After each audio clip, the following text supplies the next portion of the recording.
Okay, so I'm reading from my book. I'm reading from my book, Ghetto Politics. It's available on Amazon, and this piece is called Emmett Still. And your name?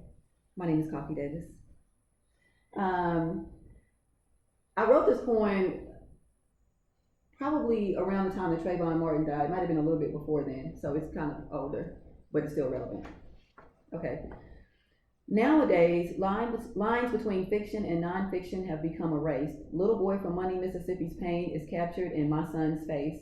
Lynchings have become replaced. It's true, things have changed, but we inherited a legacy of pain. My son and I embrace, and even Sundays at Second Baptist can't take this away. A mother's heart aches for things that I can't change. My heart breaks for others who visit their son at graves. They cover themselves in black veils of shame. Must be how he was raised. It's too many. I can't even remember the murdered black boys' names. Bird, Dean, James. Plus, they all look the same. They look just like his 5'10" brown skin frame. Just another mother's complaint. Don't hang out in clubs, street corners, say no to drugs and gangs. When you see a fight, stay away. I don't want to be haunted by the choices that you make. Visiting memories like Coretta Scott King in Tennessee at Hotel Lorraine. We all to blame. Running in place from the past like Asada, Asante, and Shabazz, my soul at war with hatred and remorse. Forgiveness is a luxury that freedom can't afford. Plus, the Klan ain't just white no more. We fighting drug wars and die by the same sword. I watched black boys march past my front porch. Could have been just another 14-year-old corpse in a shiny black hearse. Shoot, my son looked just like hers. But his scars run deeper than the flesh. I ain't even got no black dress. Her son's image still has the same effect and brings me to tears. Could be my boy in jet if not for a few years, 105 miles from here. I can't even imagine looking into an open casket, the whole nation walking past it, hearing them screaming, shotgun blasting, and folks still laughing to this day. I watch black women every day trying to fill the empty space, so how many gonna die today? Will there be one? How many nights I pray, Lord, don't let that be my son. See, this one, he ain't made for prison. I had visions of my son in Mississippi visiting, coming up missing lynchings, and today, the streets might get him. Some police saying that he's resisting. This boy ain't never been no victim. Do you know how many women lose children and wish they would have died with him? I seen a woman today walking around but ain't living and never will.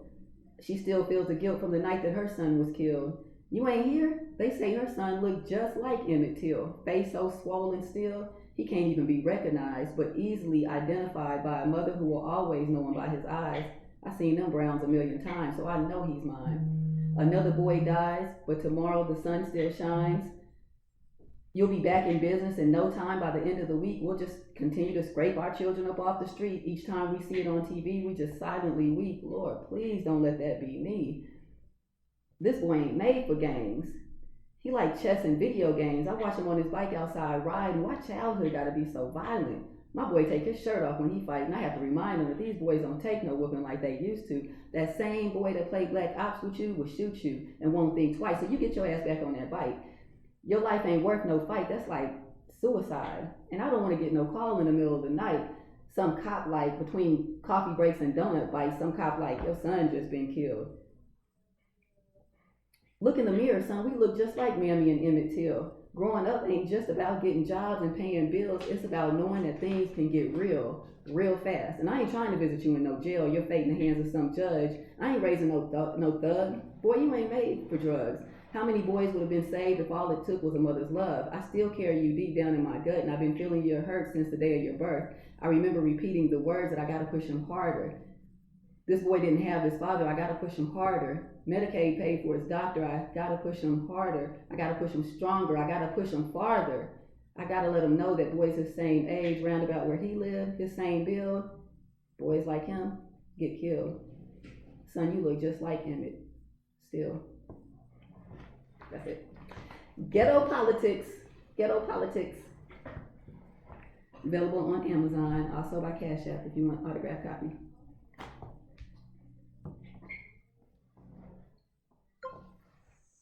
Look, I'm all teary-eyed. Oh. Yeah, I was feeling that when I wrote it. I was feeling it. You know, just seeing so much going on. Yeah, that's really intense too. At midnight, I don't have children myself, so it's kind of hard for me to even imagine,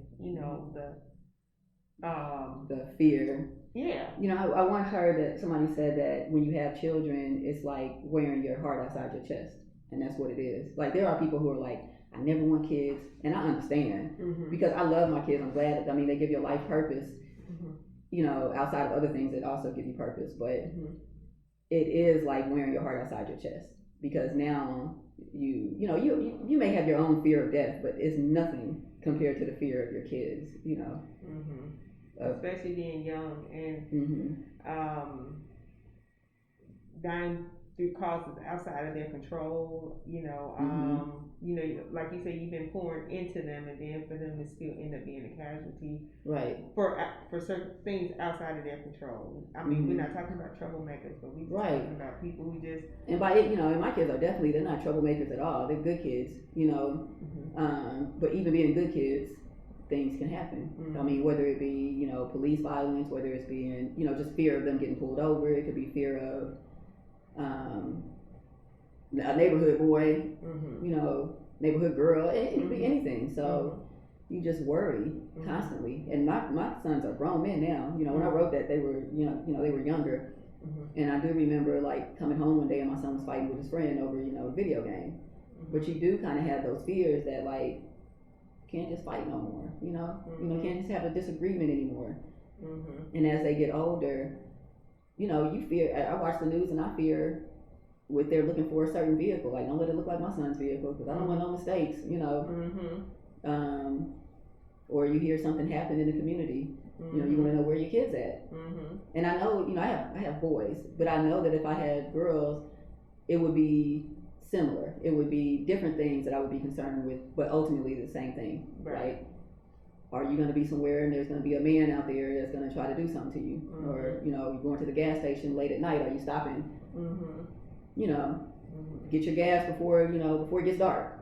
You know, so it's plus, not to mention I have anxiety, so that don't help. You know. Oh, wow. That doesn't help. So, you know, I used to not be able to sleep until I, you know, knew everyone was home. You know. I know, like, coming from Chicago, right? And this is a really sensitive subject for me. But especially like when the George Floyd thing happened, my cousin has a sticker in her windshield that says "Stop killing black people," you know, for the police and stuff. But I say this, but I've never been scared of the police. I've been more scared of people in my neighborhood than of the police. Absolutely. And if something happens, I'm calling the police, or whatever. So I'm actually a dispatcher now for enforcement office. But that doesn't mean that bad people do not become police officers. Right. And bad people are in the community also. Right. So it's definitely not just a fear of cops. It's a fear, and like you said, I personally have never been afraid of police.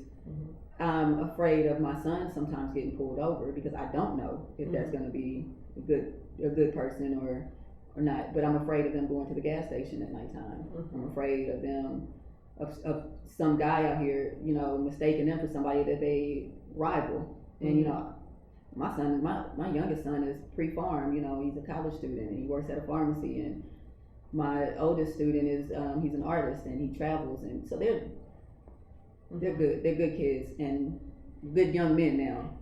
And so, you know, I don't have one of those kids that I'm, you know, trying to get on the right path. They're on the right path.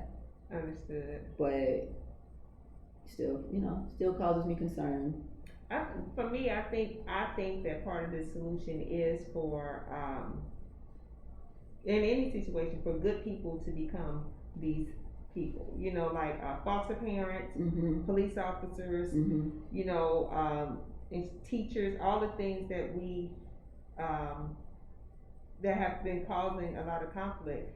The only way to balance that out is for good people to be in those spaces. Right. In my regular life, when I'm not doing my my community work and stuff, I actually work with young people 16 to 24 some that are not or have not been on the right path and are trying to get it together and get their GEDs and stuff like that. So I'm very passionate about that, you know, because I know the pitfalls out there. I know how easy it is to take certain choices that, you know, they feel like is a you know, easy way out, but it's just a trick and it never works. So it's very important to have, you know, mentors and people that are in these fields to come and, you know, and talk with them and address certain things, you know. So that's pretty much what I do. I teach career readiness and stuff like that to young people.